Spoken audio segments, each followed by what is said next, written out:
Awali ya yote na mimi nitoe shukrani za dhati kwa makundi yote ambayo yamekuja hapa, ikiwa ni vijana kabisa, timu za wakina dada, timu za mpira wa miguu kutoka manispaa ya Singida, zikionyesha tendo la kijamii lakini tendo la kujali mazingira, likiunga na juhudi ya Oktoba ya 27 ya kijani ambayo Mheshimiwa Rais Dr. Samia Suluhu Hassan ameizindua rasmi, kwamba sasa tushiriki katika kupanda miti, kuboresha mazingira ili tuweze kupambana na hali ya hewa, mabadiliko ya tabia ya nchi.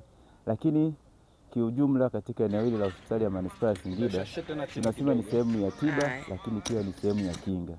Upandaji wa miti kitaalamu unaleta hewa safi, unaleta mazingira mazuri, unaleta hali ya utulivu katika mazingira ya hospitali.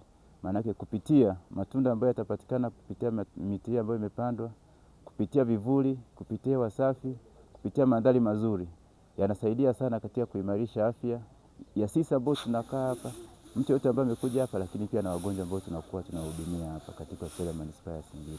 Pengine sasa baada ya miti hii kupandwa hii leo na ikaleta matunda ama matokeo yale ambayo yanatarajiwa, nikimaanisha kukua, ni manufaa gani ambayo yanatarajiwa kutoka katika miti hii?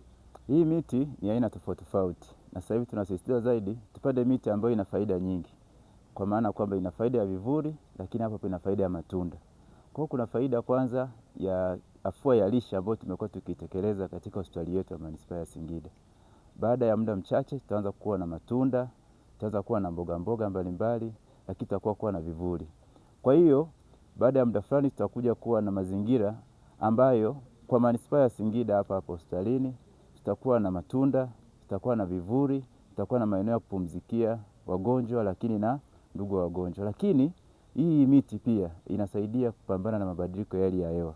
Kwa namna moja ama nyingine, shughuli ya leo imechochea zaidi juhudi za serikali ambayo inazifanya katika kupambana na mabadiliko ya tabia ya nchi, ili basi mvua zinyeshe kwa wakati, jua liwake kwa wakati, ili basi wananchi wote waweze kufaidika na misimu mbalimbali na majira mbalimbali, ili waweze kuendelea na shughuli zao za kilimo na uzalishaji mali.